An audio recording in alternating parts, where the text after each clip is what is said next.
ಇನ್ನು ದಕ್ಷಿಣ ಕನ್ನಡ ಜಿಲ್ಲೆಯಲ್ಲೂ ಕೂಡ ಮಳೆಯ ಆರ್ಭಟ ಮುಂದುವರೆದಿದೆ. ಸತತ ಮಳೆಗೆ ಫಲ್ಗುಣಿ ನದಿಯಲ್ಲಿ ಒಳಹರಿವು ಹೆಚ್ಚಾಗಿದೆ. ಮಂಗಳೂರಿನ ಆದ್ಯಪಾಡಿ ಗ್ರಾಮ ಸಂಪೂರ್ಣವಾಗಿ ಮತ್ತೊಮ್ಮೆ ಜಲಾವೃತವಾಗಿದೆ. ಆದ್ಯಪಾಡಿಯ ಮುಗೇರಕುದ್ರು ಸಂಪರ್ಕ ಕಡಿತಗೊಂಡಿದೆ. ಆ ಸಂಪರ್ಕ ರಸ್ತೆಯೇ ಮುಳುಗಡೆ ಆಗಿಬಿಟ್ಟಿದೆ. ಆದ್ಯಪಾಡಿ ಸದ್ಯಕ್ಕೆ ದ್ವೀಪದಂತಹ ಪರಿಸ್ಥಿತಿ. ಆದ್ಯಪಾಡಿಯಲ್ಲಿ 30ಕ್ಕೂ ಹೆಚ್ಚು ಕುಟುಂಬಗಳು ಆತಂಕದಲ್ಲಿದ್ದಾವೆ. ದೃಶ್ಯದಲ್ಲಿ ಗಮನಿಸ್ತಾ ಇದ್ದೀರಿ. ಜೀವ ಕೈಯಲ್ಲಿ ಹಿಡಿದು ಬದುಕ್ತಿದ್ದಾರೆ ಆದ್ಯಪಾಡಿಯ ಜನ. ಪ್ರತಿ ಬಾರಿ ಮಳೆಗಾಲದಲ್ಲೂ ಕಳೆದ ಕೆಲ ವರ್ಷಗಳಿಂದ ಆದ್ಯಪಾಡಿಯಲ್ಲಿ ಇದೇ ರೀತಿಯಾದಂತಹ ಪರಿಸ್ಥಿತಿ.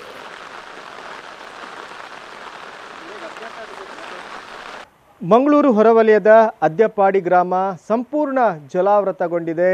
ದ್ವೀಪದಂತಾಗಿದೆ ಈ ಒಂದು ಗ್ರಾಮ. ಇಲ್ಲಿರುವಂತಹ 30ಕ್ಕೂ ಹೆಚ್ಚು ಮನೆಗಳು ಕೂಡ ಒಂದೊಂದು ದ್ವೀಪ ಅಂತಲೇ ಹೇಳ್ಬೋದು. ಇಡೀ ಗ್ರಾಮ ಜಲಾವೃತಗೊಂಡಿರುವಂಥದ್ದು. ಪಕ್ಕದಲ್ಲೇ ಇರುವಂತಹ ಫಲ್ಗುಣಿ ನದಿಯ ಪ್ರವಾಹದ ನೀರು ಈ ಗ್ರಾಮಕ್ಕೆ ಬರುತ್ತೆ. ಕಳೆದ 11 ವರ್ಷಗಳಿಂದ ಈ ಒಂದು ಸಮಸ್ಯೆ ಇದೆ. ನಾನೀಗ ಅದೇ ಒಂದು ಗ್ರಾಮದ ಮನೆಯಿಂದ ಮಾತಾಡ್ತಾ ಇದ್ದೇನೆ. ನೀವು ನೋಡ್ಬೋದು ಈ ಒಂದು ಗ್ರಾಮ ಯಾವ ರೀತಿ ಜಲಾವೃತಗೊಂಡಿದೆ. ಈ ಒಂದು ಮನೆ ಇದು ಶಿವರಾಮನ್ನವರಿಗೆ ಸೇರಿದಂಥ ಮನೆ. ಇದು ಈ ಮನೆಯ ಸುತ್ತ ನೀವು ಕಣ್ಣು ಹಾಯಿಸಿದರೆ ಇಡೀ ನೀರೇ ಕಾಣಿಸುತ್ತೆ. ನದಿಯ ನೀರು ಯಾವ ಮಟ್ಟದಲ್ಲಿ ನೀರಿದೆ ಅಂತ ಹೇಳಿದರೆ ತುಳಸಿ ಕಟ್ಟೆ ಕೂಡ ಮುಳುಗೋಗಿರುವಂಥದ್ದು. ಇಲ್ಲಿ ನೀವು ನೋಡ್ಬೋದು ಬಾವಿ. ಈ ಬಾವಿ ಕೂಡ ಒಂದು ಲೆವೆಲ್, ಆ ಲೆವೆಲ್ಗೆ ನೀರು ಬಂದು ನಿಂತ್ಕೊಂಡಿದೆ. ಆ ಮಟ್ಟದಲ್ಲಿ ನೀರು ಇಲ್ಲಿ ಹರಿದು ಬರುತ್ತೆ. ಇಡೀ ಈ ಊರು ಗ್ರಾಮ ಜಲಾವೃತಗೊಂಡಿರುವಂಥದ್ದು. ಇಲ್ಲಿರುವಂಥ ಜಾನುವಾರುಗಳು ಕೂಡ ನೀರಿನಲ್ಲೇ ಇದ್ದಾವೆ. ಇಲ್ಲಿ ಪ್ರತಿಯೊಂದು ಮನೆ ಕೂಡ ನೀರು ಆವರಿಸ್ಕೊಂಡಿರುವಂಥದ್ದು. ಇಲ್ಲಿಯ ಕುಟುಂಬಕ್ಕೆ ಮಳೆಗಾಲ ಬಂತಂತ ಹೇಳಿದ್ರೆ ಈ ದೋಣಿಗಳೇ ಸಂಪರ್ಕ ಸಾಧನ. ಬೇರೆ ಯಾವುದೇ ಇಲ್ಲಿಗೆ ಬೇರೆ ಯಾವುದೇ ಸಂಪರ್ಕ ಇಲ್ಲ.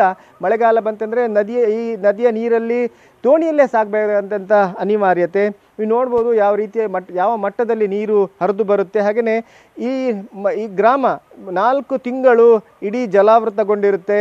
ಈ ಸಮಸ್ಯೆಗೆ ಪರಿಹಾರ ನೀಡಬೇಕು ಅಂತ ಇಲ್ಲಿಯ ಜನರು ತುಂಬ ಒತ್ತಾಯ ಮಾಡಿದರು. ಹಾಗೆಯೇ ಇಲ್ಲಿಯ ಪಕ್ಕದಲ್ಲಿರುವಂತಹ ಫಲ್ಗುಣಿ ನದಿಗೆ ಒಂದು ಎಮರ್ಜೆನ್ಸಿ ಗೇಟ್ ಹಾಕಬೇಕು ಅನ್ನೋ ಒಂದು ಒತ್ತಾಯ ಕೂಡ ಮಾಡಿದೆ. ಅದು ಈವರೆಗೂ ಈಡೇರಿಲ್ಲ. ನೀವು ನೋಡ್ಬೋದು ಯಾವ ಮಟ್ಟದಲ್ಲಿ ನೀರಿದೆ ಅಂತ.